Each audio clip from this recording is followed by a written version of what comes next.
"Don't get on that plane," the maid's toddler warned the billionaire. Then her 4 words broke him. A toddler's innocent warning. A billionaire's shattered world. And a truth so raw it changed everything. Sometimes the smallest voice in the room carries the heaviest truth. And sometimes the person you never looked at twice is the only one who truly sees you. "Mr. John, your coffee." Rosa said it quietly, the way she always did. Eyes down, hands steady, voice soft like she was trying to take up as little air in the room as possible. She set the white ceramic mug on the edge of his desk and took 1 step back, already turning to leave. John Harlow didn't look up from his laptop screen. He never did. At 37, John Harlow was the kind of man whose face appeared on magazine covers without him asking. Founder of Harlow Tech, Forbes list 3 years in a row. Private jet. Penthouse in Manhattan. Fiancée who looked like she belonged in a perfume commercial. Everything a man was supposed to want, and he had all of it. Polished, organized, and completely, quietly empty. "Rosa," he said suddenly, still not looking up. "The East Wing. I need it ready by 6. Sabella is hosting her charity people tonight." "Yes, Mr. John. And the flowers. She hates roses this week. Use something else." "Yes, Mr. John." She was already gone before he finished the sentence. Rosa Mendez had worked in this penthouse for 2 years. 28 years old, single mother, no college degree, 3-year-old daughter she brought to work on days the daycare was closed, which lately felt like every other Tuesday. She knew this apartment better than its owner did. She knew which floorboard creaked near the library. She knew John liked his coffee at 7:04, not 7 o'clock, because he always ran 4 minutes behind his own schedule. She knew that the framed photo on his nightstand, the one he always placed face down before bed, was a picture of him and a woman who wasn't Sabella. But Rosa didn't ask questions. Her job was to be invisible, and she was very, very good at it. That morning, she had brought Isabel with her because the daycare called at 6 a.m. with a burst pipe situation.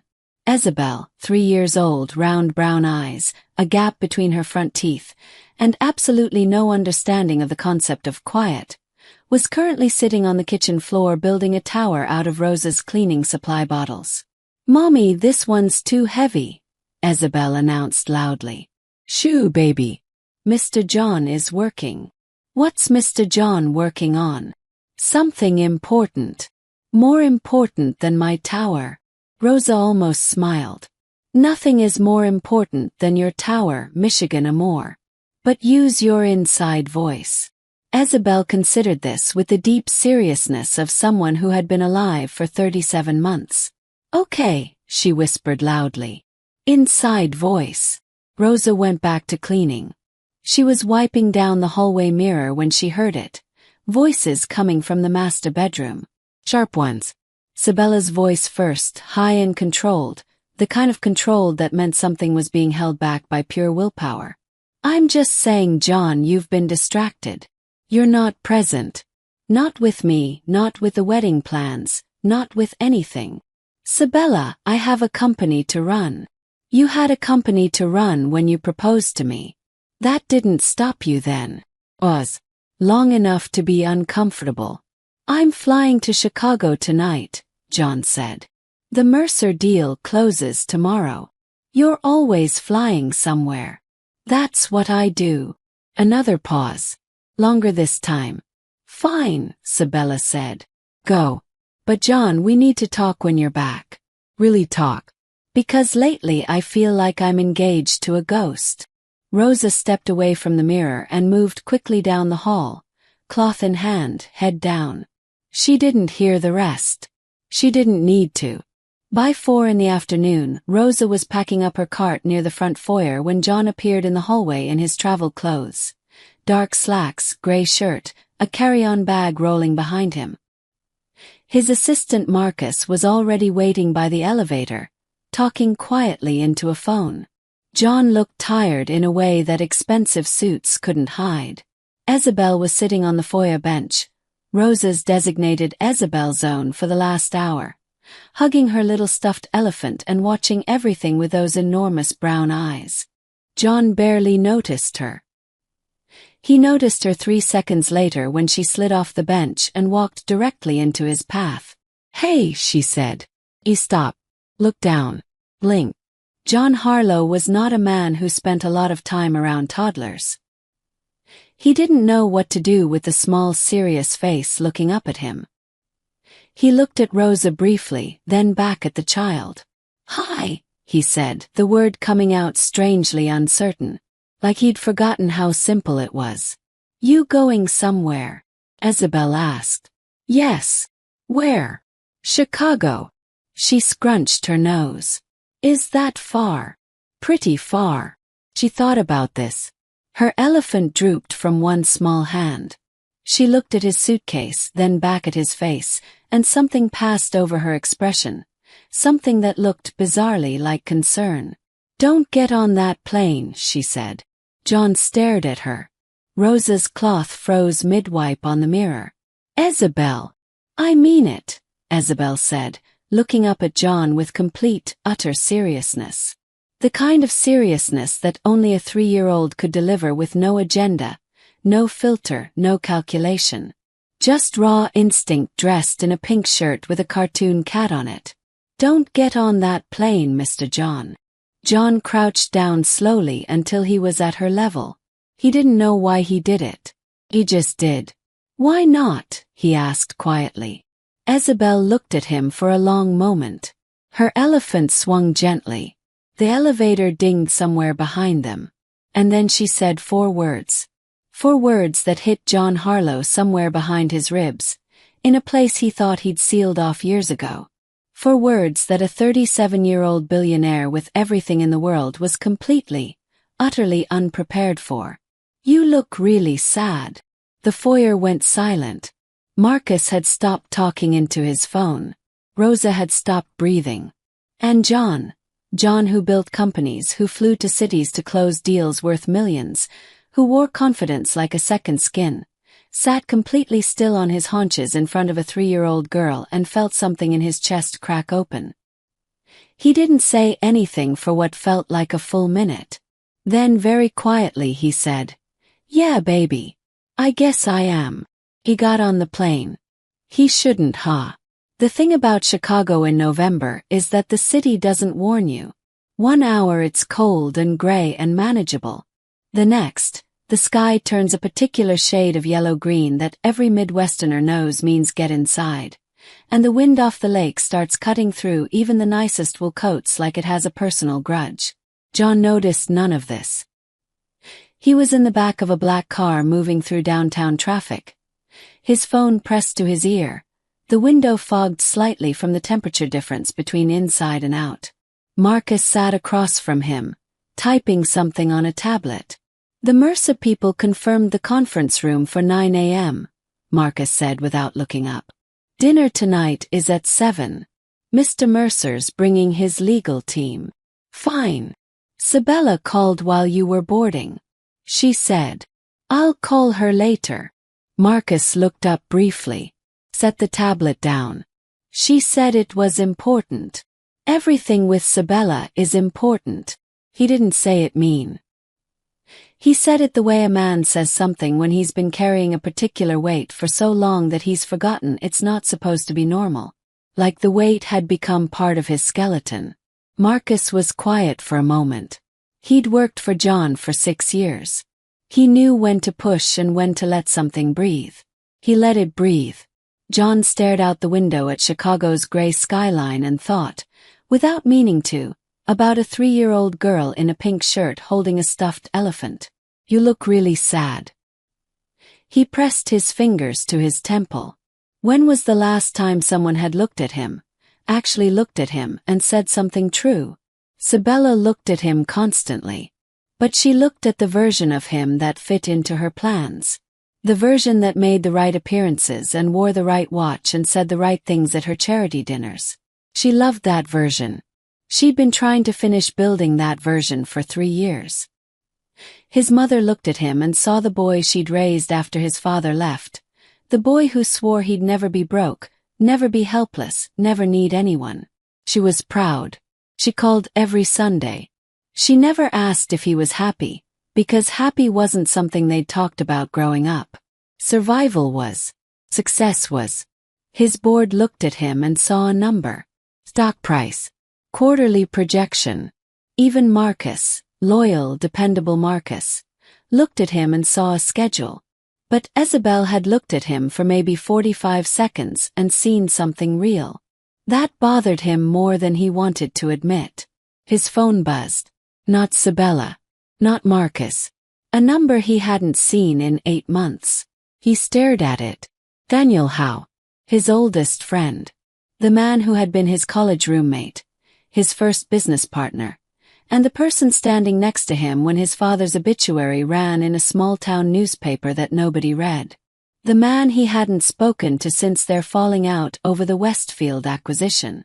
The argument that had ended with John saying things that couldn't be unsaid, and Daniel walking out of a boardroom without looking back. He let it ring. Then at the last second he picked up. Daniel. Pause on the other end. Long enough that John wondered if he'd made a mistake.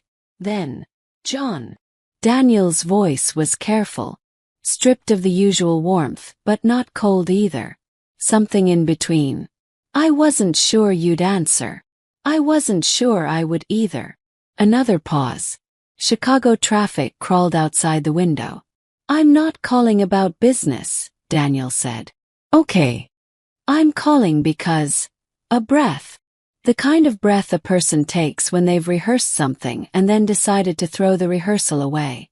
I'm calling because I heard something. And I need to know if it's true. John's stomach tightened. What did you hear? I heard Sabella's been seeing someone. The car went very still.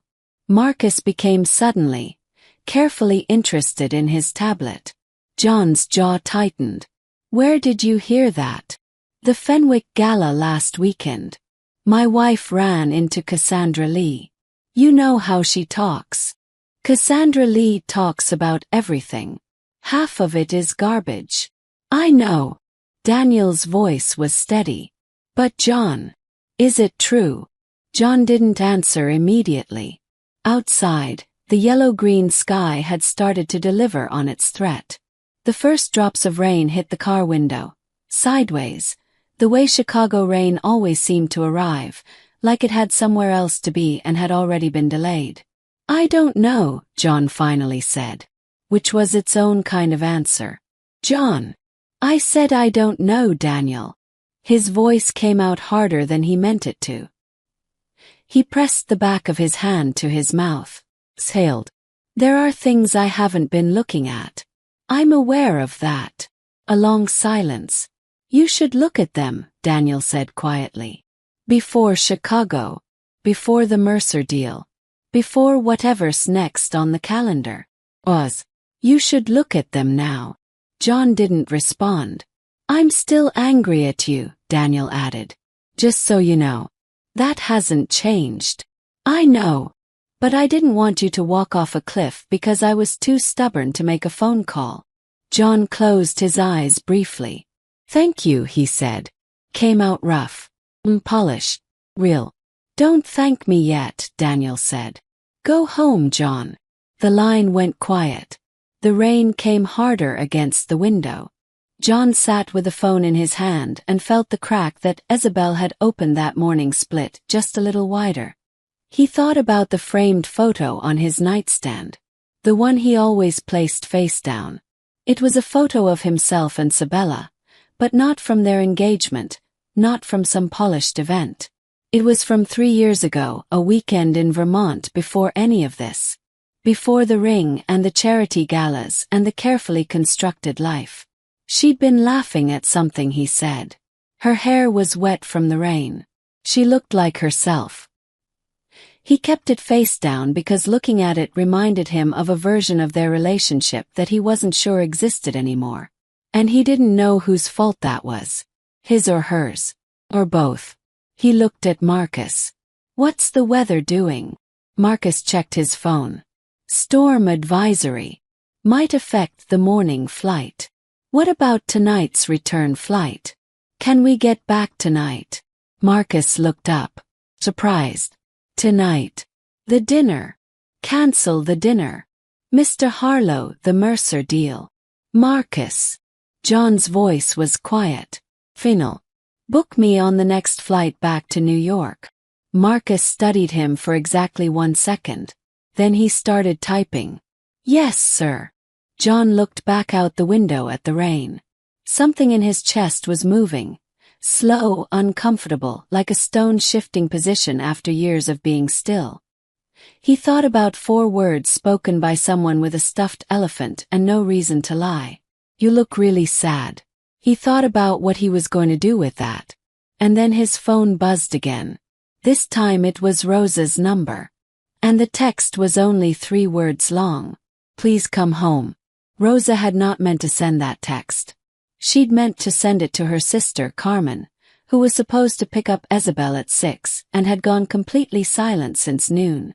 Carmen was like that, disappearing into her own world, forgetting things, showing up 2 hours late with a gas station snack and a cheerful attitude like nothing had happened.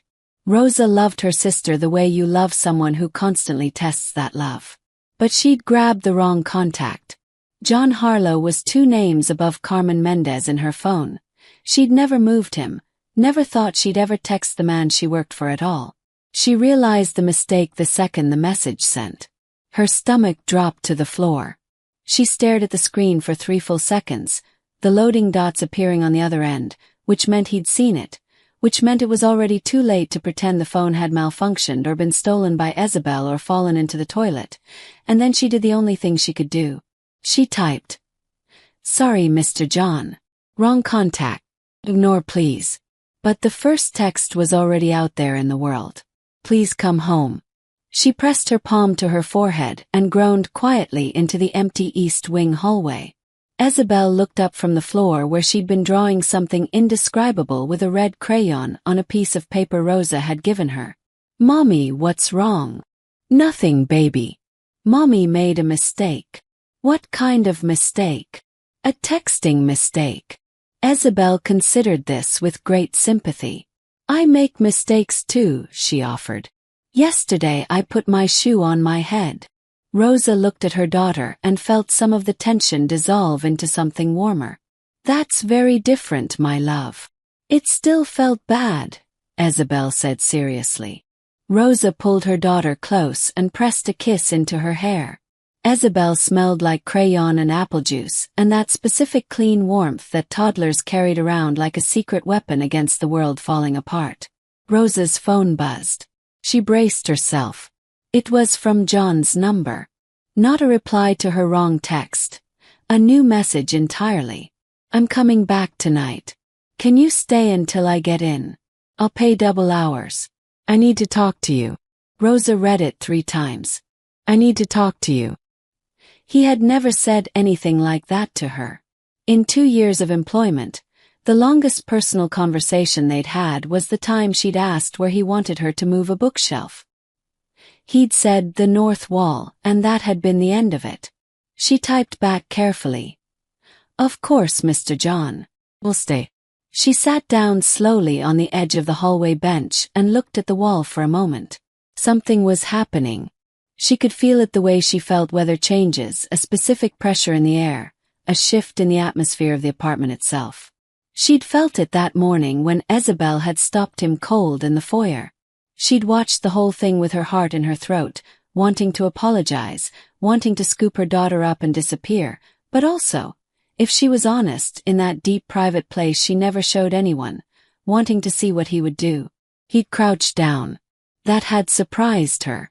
Men like John Harlow didn't crouch down for anyone. They tilted their chin and expected the world to come up to meet them. She'd watched him for 2 years. She knew his posture like she knew the layout of every room. Upright, controlled, slightly distant, as if proximity to anything genuinely warm might compromise something essential. But he'd gone down to Isabel's level like it was the most natural thing in the world. And when Isabel said, "You look really sad," Rosa had watched something move across his face that she'd never seen there before. Not embarrassment. Not dismissal. Not the polished deflection she expected. Something broken. Something real. She turned away quickly because that kind of moment didn't belong to her. But she hadn't been able to shake it all afternoon. Sabella came home at 5:30.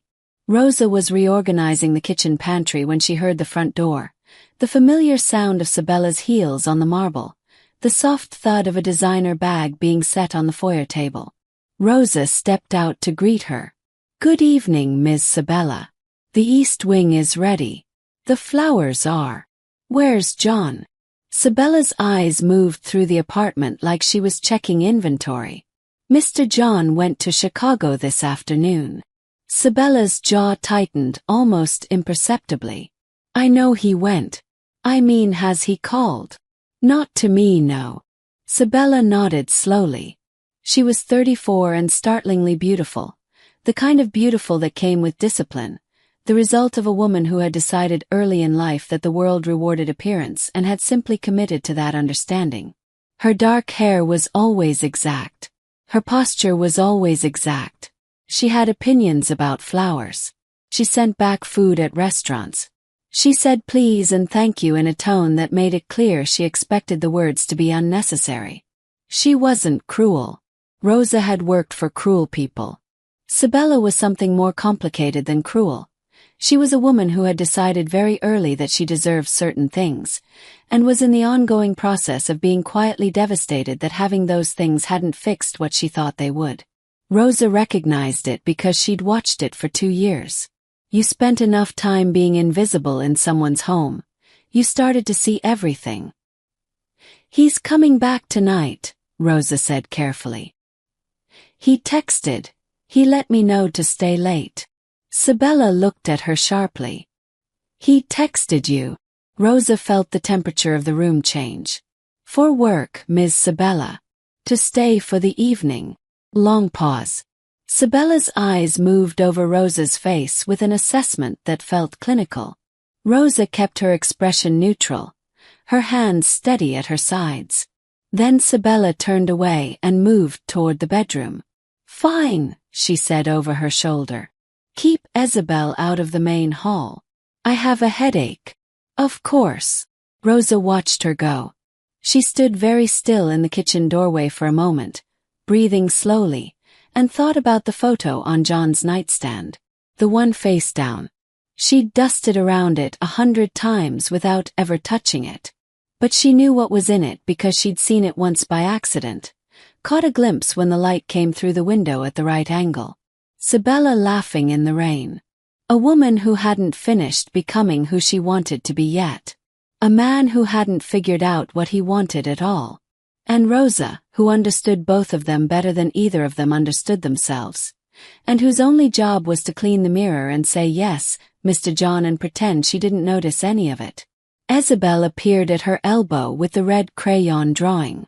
"Mommy, I made you a picture." Rosa looked down. It was a collection of red circles and one very determined orange line. "What is it, baby?" Isabel pointed proudly. "That's us. And that's the sad man. And that's the sunshine coming." Rosa looked at the drawing for a long moment. Then she folded it carefully and put it in her pocket. It was past 9 when the elevator opened. Rosa heard it from the kitchen, where she'd been sitting with a cup of chamomile tea going cold on the counter, and Isabel asleep across 2 cushions of the staff sofa with her elephant tucked under one arm. The apartment had gone quiet an hour ago. Sabella had taken a sleeping pill at 8, something she did with increasing frequency lately, and the east wing was dark. Rosa stood up when John walked in. He looked different. She couldn't explain it exactly. Same clothes, same face, same man who had left with a rolling suitcase at 4 o'clock. But something in the set of his shoulders had changed. Like a knot that had been pulled slightly loose. Not undone. Just shifted. He stopped when he saw her. "You stayed. You asked me to." He looked at the sleeping Isabel on the sofa. His expression did something quiet and complicated. "How long has she been asleep?" "About an hour. She went down easy. Big day for her. She built 3 towers and had a conversation with a billionaire." Rosa hadn't meant for that to have any edge. But it came out with the faintest hint of something. Not resentment, not exactly, but a kind of dry honesty that surprised even her. John looked at her. She looked back. For the first time in 2 years, neither of them looked away. "Can we sit?" he asked. "I want to talk." Rosa hesitated. In 2 years, she had never sat in this apartment's living room. She cleaned it. She adjusted the cushions and dusted the shelves and vacuumed the expensive rug. But she had never sat. "Mr. John, please," he said simply. She sat. He sat across from her, not at his usual end of the sofa where he worked from his laptop, but in the chair directly opposite. Close enough that this felt like a conversation, not a briefing. He rubbed his hand over his face. Exhaled. "What she said this morning," he started. "Isabel." Rosa nodded carefully. "Kids that age, they don't have a reason to say things they don't mean, do they?" It wasn't quite a question. "No," Rosa said. "They don't know how yet." He was quiet for a moment. "How long has she been coming to work with you?" "Since she was about 18 months. On the days when childcare falls through." "I know I've kept her out of your way." "I'm not complaining." He leaned forward, elbows on his knees. "I'm asking because she looked at me this morning and I felt like she saw something. And I've been thinking about that on the plane the whole way there and the whole way back, and I can't shake it." Rosa said nothing. She waited. "How long have you worked here?" he asked.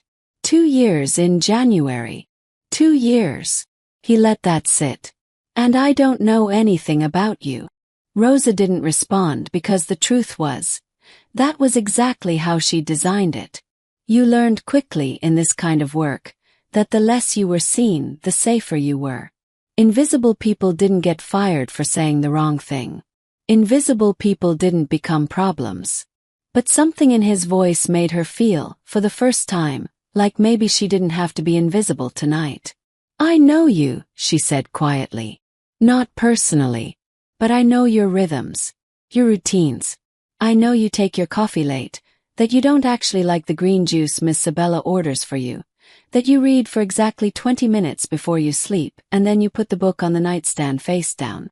He stared at her. "I know that when you're on a hard call, you pace the library, not the office. I know you haven't touched the piano in the music room in about 8 months, even though there are marks on the keys that show it used to get played a lot." He paused. "I know that the last time you laughed, I mean really laughed, not the professional kind, was about 4 months ago when Isabel knocked over a vase she shouldn't have been near and you were the only one home and instead of being upset you laughed for like 30 seconds. She caught herself. Looked at her hands. "Sorry. I probably shouldn't." "No," he said immediately. "Keep going." She looked up. He was watching her with an expression she'd never seen on his face before. Not authority. Not the polished attention of a man running a meeting. Something more open than that. More uncertain. More real. "What do you see?" he asked quietly. "When you look at this place. At this." He gestured vaguely at the apartment. "All of this." Rosa was quiet for a moment. She thought about Isabel's drawing in her pocket. The red circles and the orange sunshine. "I see a very beautiful apartment," she said carefully. "That doesn't feel like anyone actually lives in it." The words landed softly. She hadn't meant them to cut. But truth has a way of finding the gaps in things, regardless of how gently it arrives. John sat with that for a long moment. Then, "She's seeing someone." "Sabella." Rosa felt her breath steady. She looked at him steadily. "Mr. John. You knew." He said it without accusation. Just recognition. "I suspected," she said carefully. "The kind of thing you notice when you're in the background." "How long?" "I'm not sure it's my place." "Rosa." He said her name like it mattered. Like he'd known it for years instead of 2 minutes. "Please." She exhaled slowly. "Several months. Maybe more. I don't know details." just patterns. The room was very quiet. From the sofa, Isabel shifted in her sleep, curling tighter around her elephant. The nightlight Rosa had plugged into the hall socket cast a faint warm glow across the floor.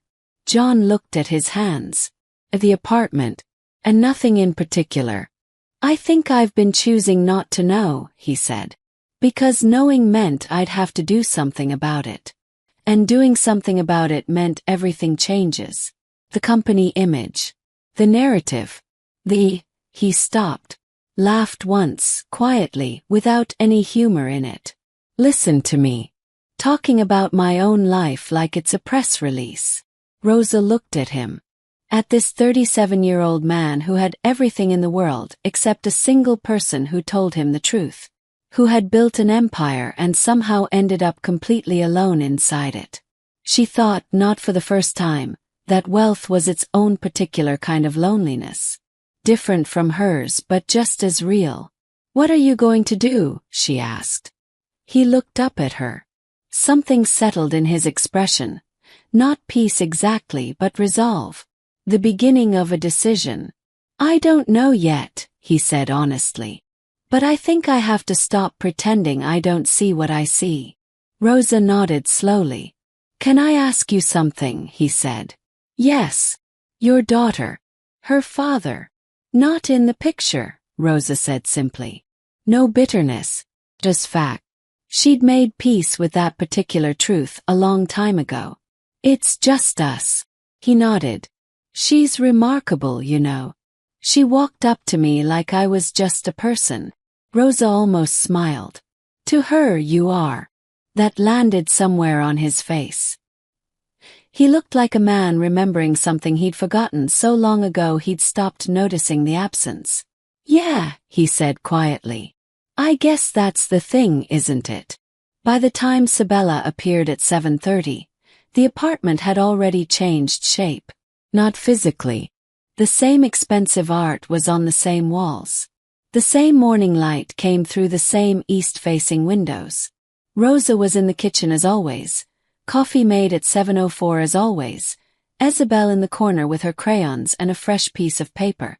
But something had shifted in the atmosphere the way a room shifts when a window's been opened in the night.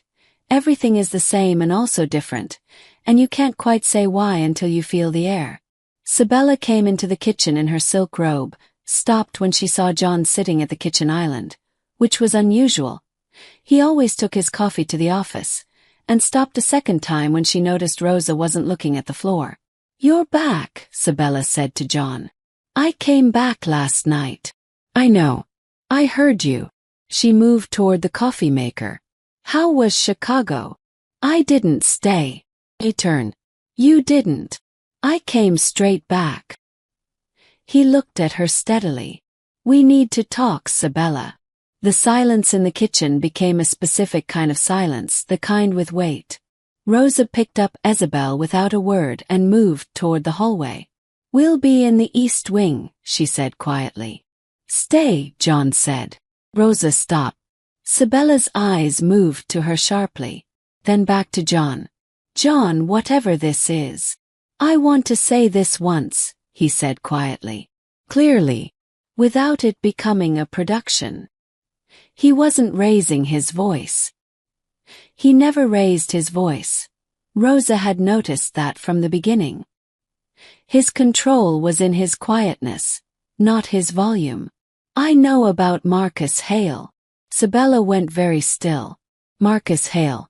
Not his Marcus, a different one. Sabella's ex, an architect, who had quietly re-entered her orbit around the time John's late-night calls from the office had started becoming twice a week. Sabella's expression moved through three things in quick succession: surprise, calculation, and then something that looked almost like relief. The relief of a secret that had been heavy. How long? She asked. Long enough. He set his coffee down. Here's what I think happened. I think we both knew, somewhere in the last year, that we were building something neither of us actually wanted. We were just too proud to be the first one to say it. Sabella's jaw worked. Her eyes were bright. Not tearful. Sabella didn't do tears before noon, but alive with emotion.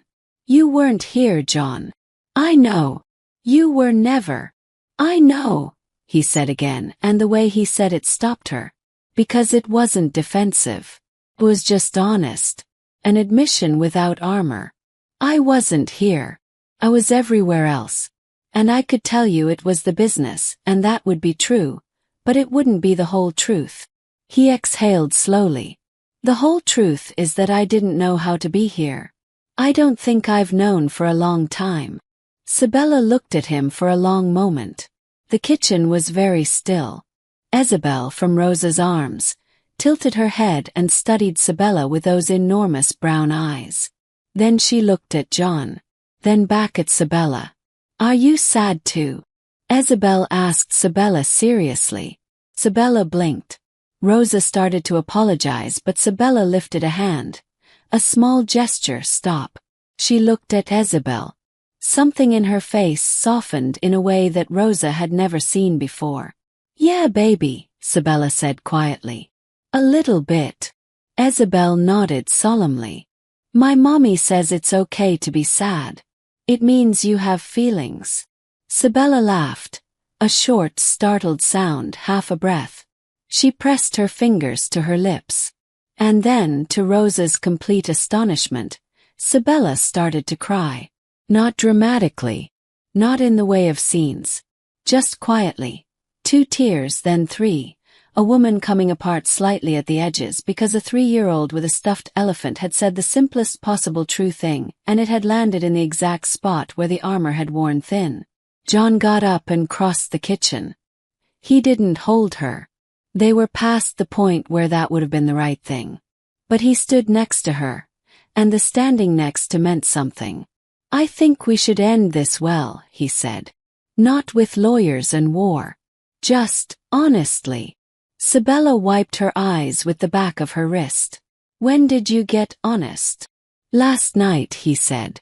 And he looked at Rosa briefly. Just a glance, but a real one. Sabella followed his gaze. There was a beat. Complicated and loaded. Then Sabella looked back at John. "You're going to be okay, you know," she said. Her voice had steadied. "You're irritating and you work too much and you are terrible at being present. But you're going to be okay." He almost smiled. "You're saying that like you know something I don't." "I'm saying it," she said, "because sometimes you need someone to say it." She looked at Rosa again. Not hostile this time, not assessing. Something closer to acknowledgement. Like one woman recognizing another who had been seeing clearly all along. Sabella straightened. Smoothed her robe. Put herself back together with the efficiency of someone who'd been doing it her whole life. "I'll call my attorney this afternoon," she said. "Let's be adult about it."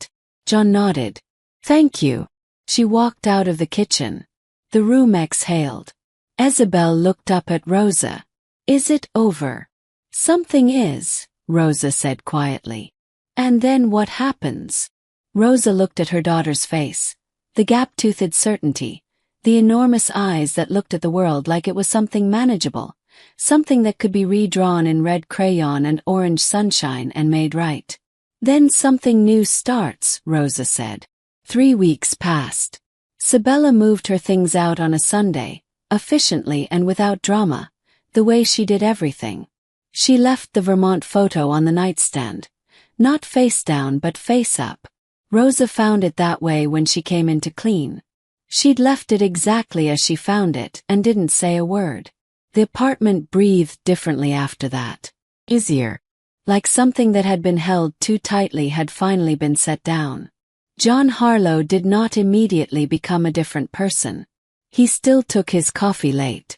He still worked 12-hour days. He still paced the library on hard calls. But he started playing the piano again. Rosa heard it the first time on a Wednesday evening, coming from the music room while she was cleaning the west corridor. She stopped walking, stood still and just listened. It was something quiet and unpracticed. Halting in places, confident in others, the sound of someone finding their way back to something they'd put down too long ago. Isabel, predictably, marched directly to the music room door. "That's pretty," she announced loudly. The playing stopped. Then, "You can come in, you know." Rosa appeared in the doorway behind Isabel, ready to redirect, but John was already looking at them both with an expression that held something she'd never seen on his face in 2 years of working for him. He looked comfortable. Not polished. Not performing. Comfortable. "Can she sit up here?"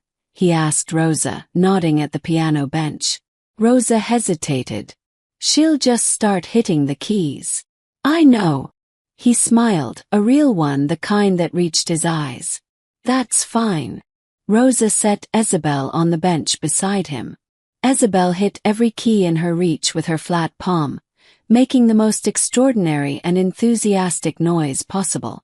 "Good instincts," John said seriously. "Thank you," Isabel said equally seriously.